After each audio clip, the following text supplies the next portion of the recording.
Bora começar o vídeo contando que o Napoli acertou a compra de Lukaku, atacante belga que pertencia ao Chelsea, operação de 30 milhões de euros ou 184 milhões de reais, terceira compra mais cara da história do Napoli. E Lukaku vai formar dupla de ataque com um ex-São Paulino, o David Neres. Estou muito curioso para saber como é que esses dois jogadores vão se sair. Já o Atlético Mineiro tem uma péssima notícia. Nesse sábado o Zaratio passou por cirurgia. O meio atacante argentino precisou ser submetido a essa cirurgia para correção de uma hérnia na região inguinal.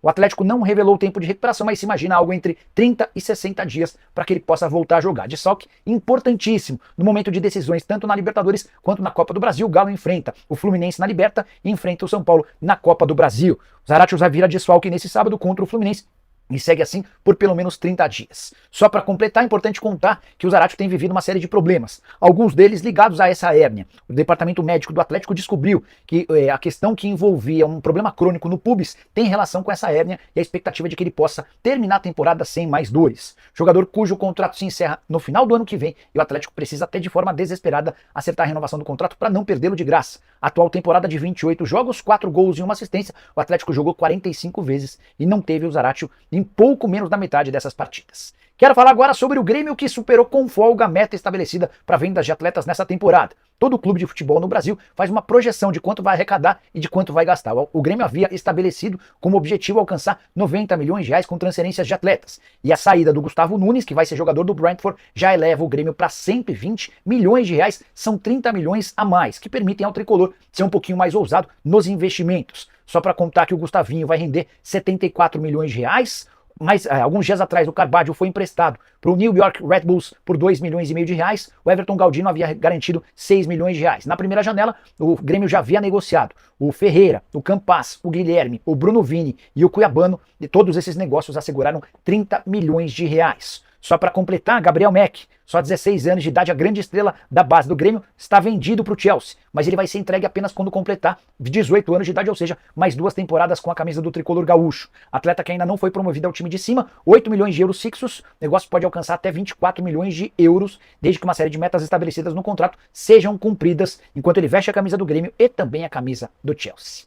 Bora falar agora sobre Rafael Tolói, que respondeu à proposta do Vasco. Nos últimos dias, Cruz Maltino tentou a contratação do ex-zagueiro do São Paulo, que está 9 temporadas na Atalanta. Quando essa notícia surgiu, contei para vocês que via como pequenas as chances de um acordo. Tolói é titular da Atalanta, que garantiu na temporada passada o título da Liga Europa e até por conta disso vai disputar Champions. Não bastasse isso, ainda houve uma conversa do Tolói com Gasparini, que é o técnico da Atalanta, e o treinador disse que não abria mão da possibilidade da sua continuidade. Diante disso, Tolói agradeceu o contato do Vasco e decidiu permanecer até junho de 2025, quando se encerra seu contrato por lá. 33 anos de idade, titular absoluto, já foi inclusive convocado para a seleção italiana. Você sabe que ele se naturalizou alguns anos atrás italiano. Diante do não do Tolói, o Vasco volta a estaca zero na busca por defensores. Muita dificuldade para encontrar alguém que possa melhorar o sistema defensivo do Vasco. Vale a lembrança de que o Maurício Lemos também não chegou a um acordo com o Cruz Maltino. Os dois últimos nomes sondados pelo Vasco. Luan Pérez, atleta revelado na Lusa, com passagem pelo Santos, pertence ao Fenerbahçe. Tem também um outro nome que surgiu nessa semana, Rodrigo Guti, brasileiro que pertence ao Fortuna Sittard, que joga lá na Holanda. Ele tem mais 3 anos de contrato com o Fortuna e ainda não há uma resposta sobre o tema. Para completar sobre o Vasco, vale a lembrança de que o presidente Pedrinho também busca um atacante de lado de campo e um volante. A janela de inscrições no futebol brasileiro se encerra em 2 de setembro. Quero falar agora sobre o Corinthians, que vendeu na manhã desse sábado o atacante Wesley, 19 anos de idade, para o Al Nassr. O martelo foi batido em 20 milhões de dólares, o acordo equivale a 110 milhões de reais. O Corinthians tem direito a 70% dos direitos econômicos e pleiteia junto ao Al Nassr, o pagamento de um bônus de 5 milhões de dólares por metas alcançadas. Ninguém no Corinthians nem no Al Nassr confirma essa questão dos bônus. O que dá para cravar é que o Wesley será reforço do time saudita, inclusive nem participa do jogo desse domingo contra o Fortaleza no Castelão pelo Campeonato Brasileiro. Já se despediu dos companheiros e embarca nas próximas horas para a Arábia Saudita para realização de exames médicos. Ele vai ser um dos 2 estrangeiros com menos de 21 anos de idade que não ocuparão vagas dos gringos por lá. É uma novidade no Campeonato Saudita dessa temporada. Você pode contar com 8 estrangeiros, além de mais 2 com idade inferior a 21 anos. O Wesley, que é a atleta que mais jogou no Corinthians em 2024, foram 47 partidas, mas vale a lembrança de que nos últimos 5 jogos ele começou como reserva.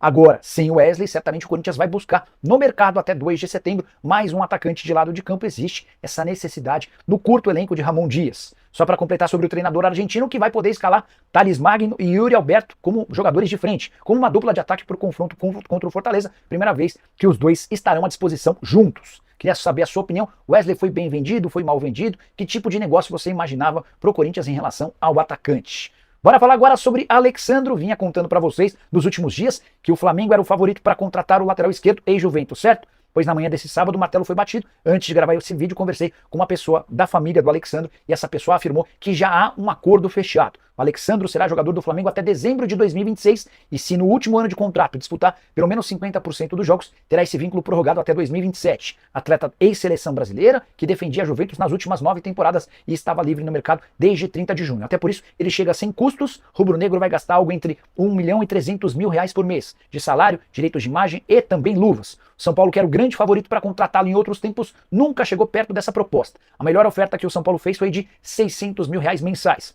O Alexandro fez força para jogar no tricolor, mas entendeu a oferta do São Paulo como muito baixa. Essa disposição em jogar no São Paulo tem a ver com o fato dele, do pai dele, do irmão serem são paulinos fanáticos. Queria destacar que o Tite teve papel importante para a contratação do Alexandro. Primeiro porque colocou Davi Luiz e Felipe Luiz para conversarem com o Alexandro. Depois, o filho do Tite, que é seu auxiliar técnico, ajudou bastante nas tratativas e na resolução dos problemas. Alexandro, que vinha mantendo a forma física e deve se colocar à disposição do Flamengo já na próxima semana. Ele chega para o lugar do Matias Vinha, que se contundiu e só volta na próxima temporada. Por falar no Tite, recebeu alta nesse sábado. Você vai lembrar que depois do jogo de quinta-feira na altitude em La Paz contra o Bolívar, ele apresentou uma arritmia. No desembarque do time na manhã de sexta-feira no Rio de Janeiro, foi levado a um hospital e tratado com medicamentos. Essa arritmia foi controlada e agora ele deve voltar aos trabalhos nos próximos dias.